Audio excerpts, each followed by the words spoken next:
шин зөвлөлд өөрийгөө дасгах. Учир нь хүний бие мэдрэлийн тогтолцоо дандаа тухтай байдлыг хайж идэг. 5 дахь бол мөхлийн бүс гэж ярьдаг мөн үү? Үнэн.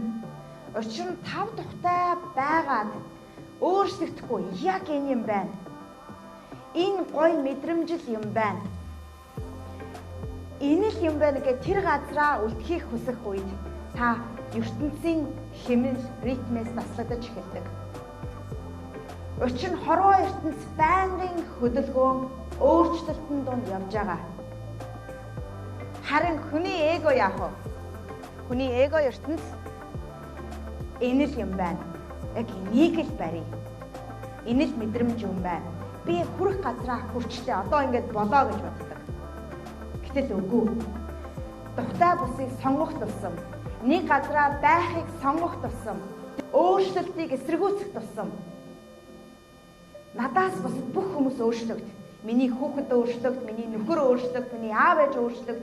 Би хамгийн санаараа хичээж байна. Та нар яхаараа өөрчлөгдөхгүй юм гэх тусам та одоо биш бүр өнгөрсөндөө гацчихдаг.